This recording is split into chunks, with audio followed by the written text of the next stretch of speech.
Bonjour à tous. Alors aujourd'hui, le sujet du podcast du jour m'a été suggéré par un courrier que j'ai reçu de la mairie de Caen. On est le 6 septembre 2022. La mairie de Caen adresse un courrier aux professionnels de l'immobilier, les informant qu'à compter du 1er octobre 2022, donc dans quelques semaines, Caen fera partie des villes dans lesquelles, dans certains quartiers, il sera obligatoire d'obtenir un permis de louer. Alors le permis de louer, ça fait grand bruit il y a quelques années quand c'est sorti. Ça a été mis en place la possibilité par la loi Allure et c'est un dispositif qui permet à certaines communes, c'est volontaire, de se dire qu'on a des endroits, des quartiers où l'habitat est indigne et où on va mettre en place une mesure contraignante pour le bailleur pour s'assurer qu'on n'ait pas des logements insalubres, indignes de mise à la location. Donc clairement l'idée elle est bonne, c'est la lutte contre le mal logement avec des contraintes qu'on identifie sur certains quartiers. Alors je vais vous en parler un petit peu plus. À Caen, du coup, obligatoire à partir du 1er octobre 2022 dans certains endroits. Je vous dirai ce qu'il en est. Alors il y a pour moi une petite erreur de timing. On dit que c'est obligatoire pour toute signature de bail à compter du 1er octobre 2022.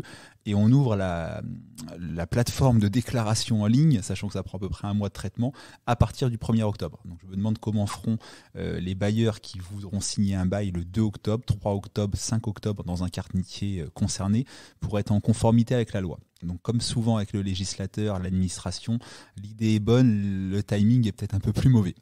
Alors le permis de louer, il peut prendre deux formes. Dans certains cas, c'est une simple déclaration, un CERFA qu'on envoie.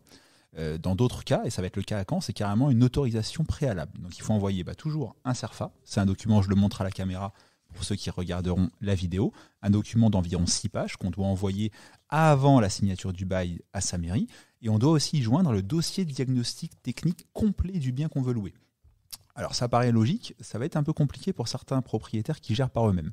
Donc il faut mettre les diagnostics classiques, amiante, plomb, DPE, diagnostic électrique, etc. Mais il faut aussi y mettre les risques technologiques et notamment le diagnostic sur le bruit. Le PEB qui existe depuis quelques années. Alors autant pour un agent immobilier c'est très simple, ça se trouve sur internet. Pour un néophyte qui ne sait pas où le trouver, ça peut être un peu compliqué et les diagnostiqueurs ne l'incorporent pas encore dans le dossier complet. Donc on doit envoyer ça et ensuite la commune pourra, le service d'hygiène de la commune pourra entamer une vérification sur place en se déplaçant pour vérifier l'état dans lequel le logement est. Donc encore une fois, l'idée elle est bonne. Même si on peut considérer que c'est un peu contraignant. Pourquoi c'est un peu contraignant ? Parce que l'obligation, elle est à renouveler à chaque changement de locataire.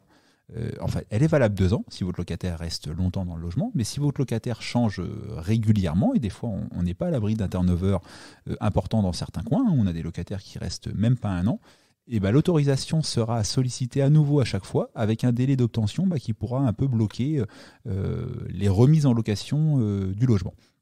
Alors, si certains petits malins se disent « ok, c'est pas grave, vu ce qu'on entend, on va pas faire la demande ou bref, on va tenter de pas le faire ». Non, c'est une mauvaise idée.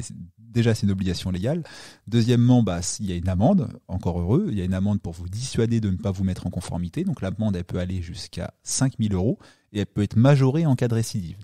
Donc non, à compter du 1er octobre 2022 dans certains quartiers cannés, cette obligation-là, je vous encourage réellement à la mettre à la respecter, même si encore une fois le législateur ne vous donne pas au tout début toutes les chances pour le faire.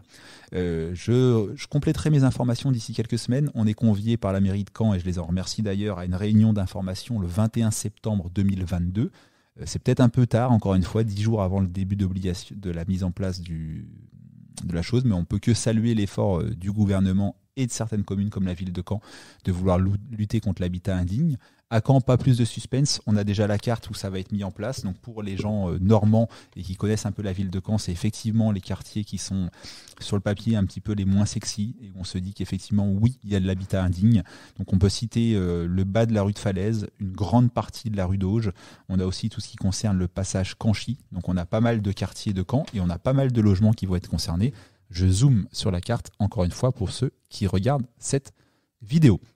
C'est un podcast un petit peu différent de d'habitude, où d'habitude on va plus dans le fond sur des sujets plus généralistes. Là, c'était vraiment une réaction à un sujet d'actualité et local, parce que c'est à Caen, pour nous les Cannais, capitale de la Suisse normande. Si vous avez des questions, vous pouvez les poser en commentaire, notamment sur YouTube, sur Facebook.